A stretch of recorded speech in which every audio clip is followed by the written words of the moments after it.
Good morning. Second class का second chapter है। First chapter complete हो गया था, अब सेकंड चैप्टर स्टार्ट करेंगे। सेकंड चैप्टर का नाम है बुराई की जड़। इस चैप्टर में एक कहानी की तरह बताया गया है जिसमें दो भाई होते हैं और जिनमें से एक भाई बहुत ही आलसी होता है और एक भाई बहुत ही अच्छा होता है। चलो अब अपन इसे पढ़ते हैं, इस चैप्टर को, और देखते हैं क्या बताया गया है इसमें। समीर अच्छा लड़का है। वह सूर्य उदय होने से पहले उठता है।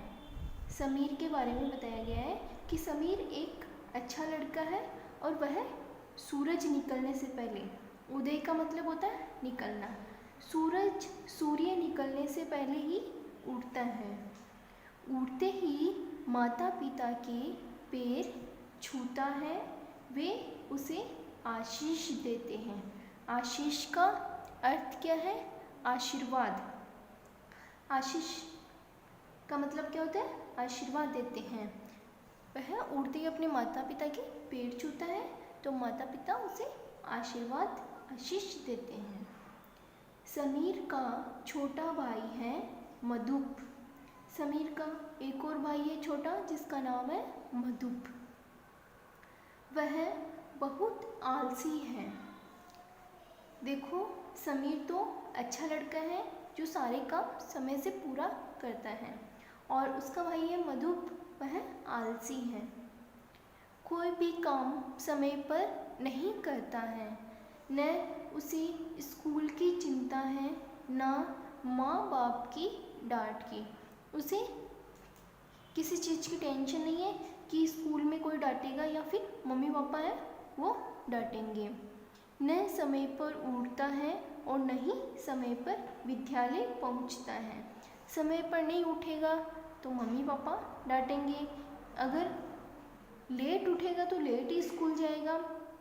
इसलिए टाइम से हर काम है वो टाइम से करना चाहिए ताकि किसी की डांट भी नहीं सुननी पड़े। और लेट उठता तो लेट ही स्कूल जाता। आलस के कारण उसे घर पर माता पिता की डांट मिलती है। आलसी था, किसी काम को करने में उसे कोई इंटरेस्ट नहीं था, कोई काम नहीं करता था तो मम्मी पापा है उसे डांटते रहते थे।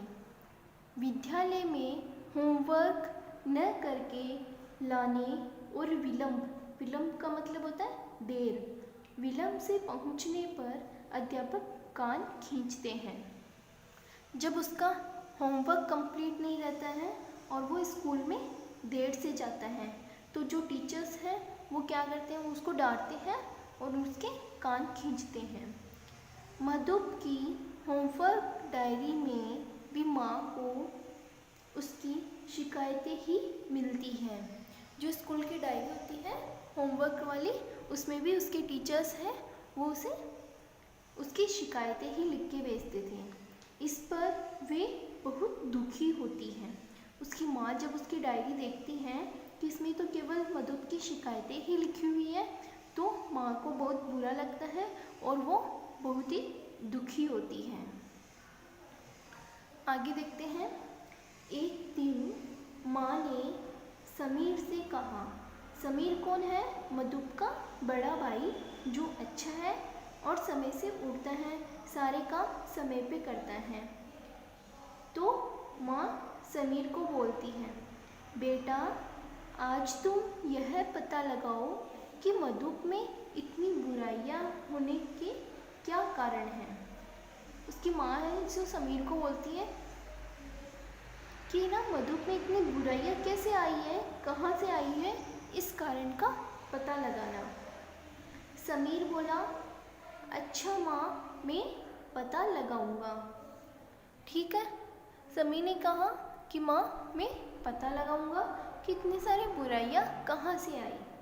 समीर ने स्कूल में अपने सर से बताया कि माँ ने मधुप की बुरी आदतों का पता लगाने को कहा है।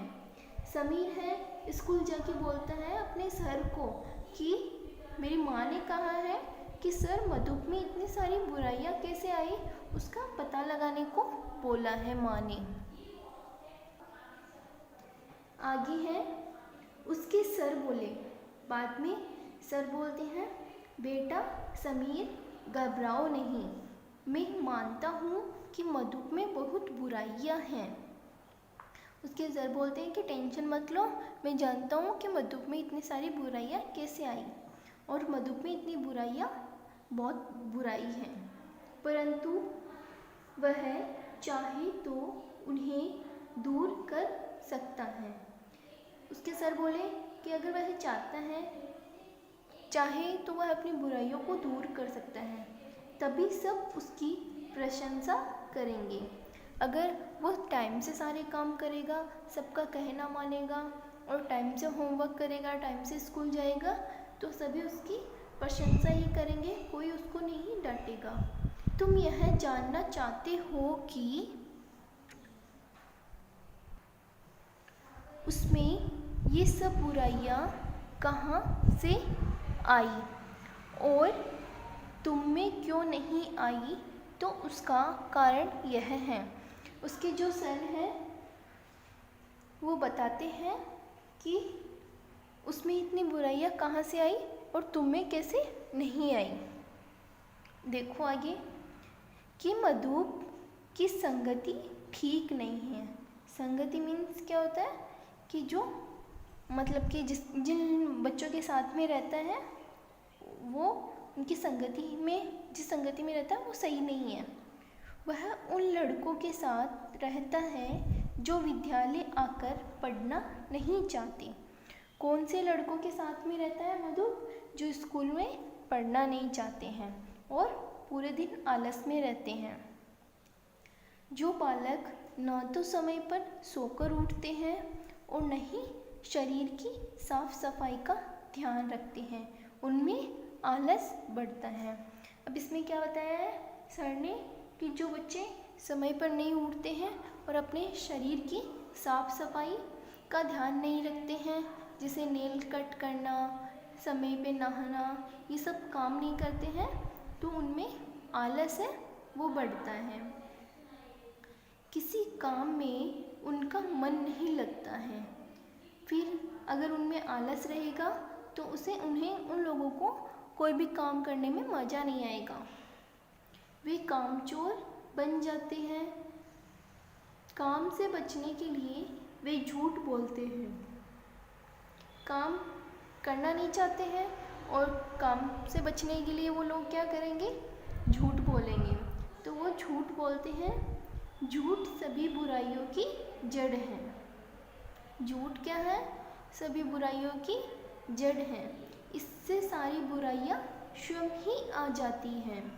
क्या बताया है कि झूठ है वो सारी बुराइयों की जड़ है और इसके कारण जितनी भी बुराइयाँ होती हैं वो स्वयं ही आ जाती हैं। इसलिए झूठ कभी भी नहीं बोलना चाहिए, क्योंकि एक झूठ को छुपाने के लिए बाद में बहुत सारे झूठ बोलने पड़ते हैं और हो सकता है कि हम जो झूठ बोल रहे हैं उसकी वजह से किसी का बुरा भी हो सकता है। इसलिए कभी झूठ नहीं बोलना चाहिए। समीर ने मधुप के सामने सर की कई सारी बातें माँ को बताई। अब घर पे जब मधुप और समीर गए तो समीर ने क्या किया, मधुप जब उसके पास में था तो उसने माँ को सारी बातें बताई। मधुप माता पिता के सामने बहुत ही शर्मिंदा हुआ। उसे बहुत ही बुरा लगा और उसे बहुत ही शर्मिंदगी हुई कि मैं ऐसा हूँ और मेरे बारे में सर ने ये सब बातें कही हैं। उसने सभी बुराइयाँ त्यागने का प्रण किया। उसने क्या किया, मम्मी को बोला कि मैं आज के बाद में, अपनी माँ को कहा कि मैं आज के बाद में कोई भी बुराई नहीं करूँगा, समय से उठूँगा, समय से होमवर्क करूँगा, समय से स्कूल जाऊँगा, मैं जितनी भी मेरे अंदर बुराइयाँ हैं उन सबको छोड़ दूँगा। माँ ने कहा, जो बालक माता पिता और गुरु का आशीर्वाद पाता है, गुरु कौन? टीचर्स, ठीक है, माता पिता और गुरु का आशीर्वाद पाता है, वह सदा सफलता प्राप्त करता है। सफलता कौन प्राप्त करता है? जो माता पिता और गुरु का आशीर्वाद पाता है। तो इसमें देखो 2 भाई थे, जिसमें से एक भाई तो अच्छा था और दूसरा भाई आलसी था। किस प्रकार से उसे बड़े भाई ने बुराइयों का पता लगाया और मधुप को बताया, तो मधुप बहुत ही शर्मिंदा हुआ। ठीक है, इस चैप्टर को पढ़ना अच्छे से। Okay, thank you.